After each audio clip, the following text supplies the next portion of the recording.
at the end of days, justice shall fall upon the world of men.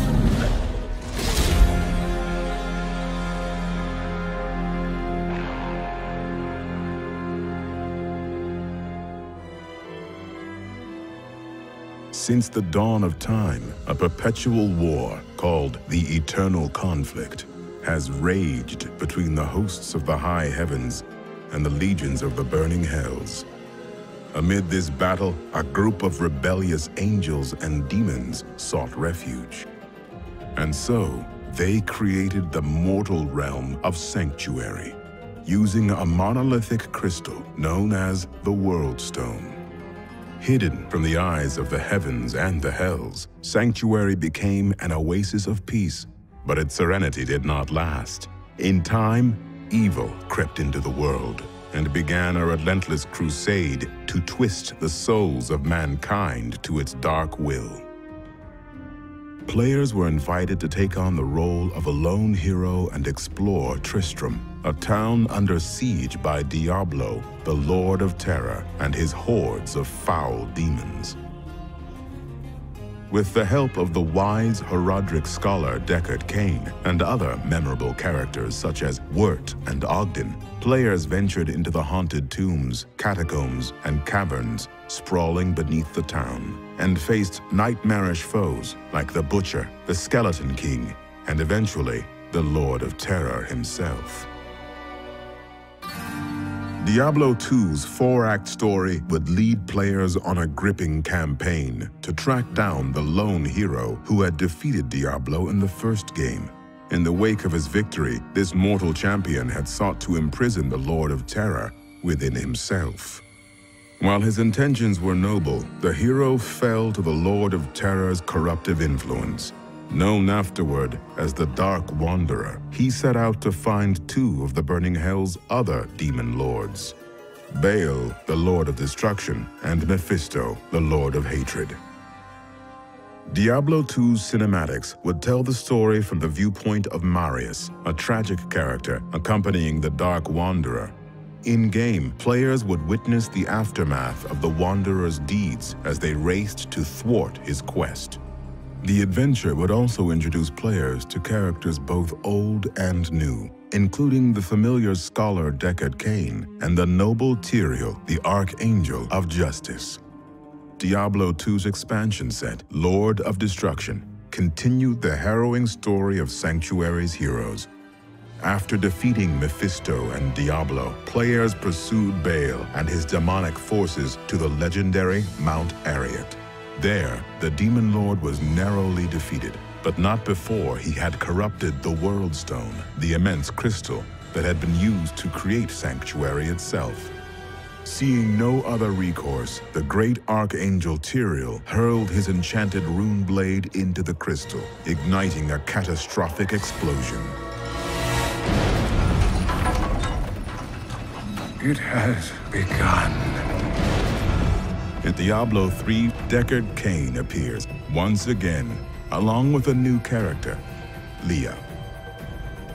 The story takes place 2 decades after the World Stone's destruction, when a fiery comet appears in the skies, careening toward Tristram's dilapidated cathedral. Drawn by this foreboding omen, players venture out to investigate the comet and discover its true meaning.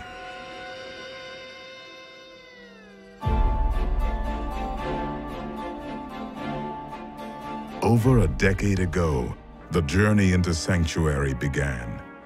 In 1995, a small development studio named Condor Games set out with the ambitious dream of creating a claymation turn-based single-player RPG.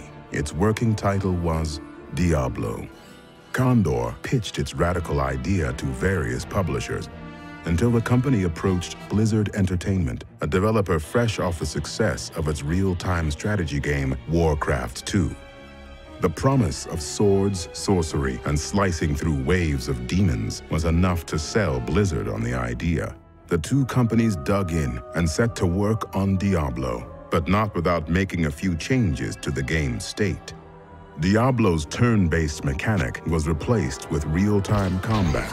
In hindsight, this was a crucial decision. The game's relentless hack-and-slash feel would become one of the franchise's cornerstones. As work on Diablo moved forward, Blizzard was increasingly impressed with Condor's creativity and design savvy. Halfway through the game's development, Blizzard's parent company, Davidson & Associates, acquired Condor. The studio was later renamed Blizzard North.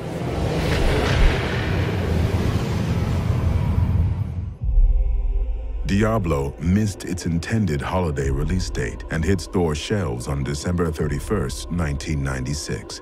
But this setback did not diminish the game's success. Diablo's simple but fun gameplay captivated gamers. Over the next year, it sold more than 750,000 units and won GameSpot's Game of the Year award. Much of Diablo's success was thanks to the game's replayability. Dungeons, items, and monsters were randomly generated, meaning that no two playthroughs of the game would ever be the same. Hello, my friend. Stay a while and listen. Diablo's dark artistic style and cinematics, haunting soundtrack, and liberal amounts of blood and gore created the perfect gothic horror atmosphere. Diablo was also the first game to be released with Battle.net, Blizzard's free online gaming service. Battle.net would become a pillar of Diablo's success, as well as that of Blizzard's future games. In the year following Diablo's release, the number of Battle.net users surpassed 700,000, with 13 million games played. Fresh meat. Already, gamers were anticipating a Diablo sequel. So too were Blizzard North's developers, but crafting a sequel would be a task exponentially more difficult. The time that was poured into Diablo 2 soon eclipsed the long hours that Blizzard had spent creating the first game. After 3 years, Diablo 2 was released worldwide on June 29, 2000.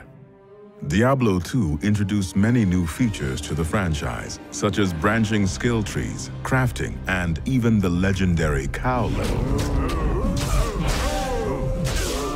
Yet it also stayed true to its roots as a fast-paced and accessible action RPG. Rather than being confined to one area of Sanctuary, players would be able to venture through vast deserts, dense jungles, and even the burning hells. Diablo 2 garnered numerous awards and sold more than 1 million units in the first 2 weeks, setting a record for the fastest-selling PC game of its time. The number of active Battle.net users swelled to 8.5 million, with more than 1 million games played per day. In 2001, Blizzard released Diablo 2's expansion set, Lord of Destruction. Diablo 2 and its expansion received an extremely positive response from gamers and critics alike. In light of this success, it seemed obvious that Blizzard would create another Diablo game.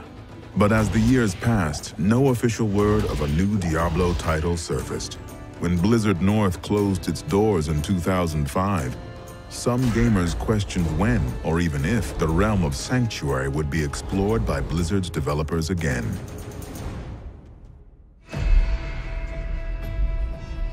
In truth, development on Diablo 3 had begun in 2000, although this early version of the game was altered drastically over time.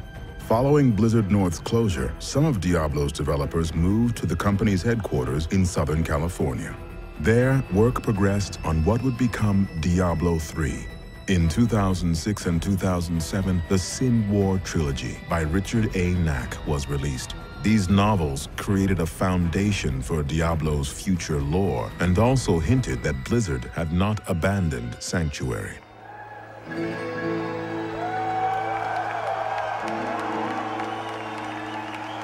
The truth was finally revealed on opening day of Blizzard's 2008 Worldwide Invitational in France.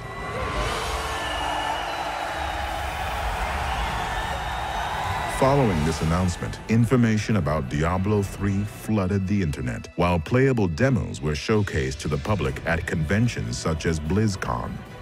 Like its predecessor, Diablo 3 features 5 distinct classes. New mechanics include health globes to enhance the pace of combat, a more refined PvP system complete with competitive play environments, and new skill trees and crafting systems that allow gamers to customize their characters in exciting ways. What am I missing, Uncle? What am I supposed to see?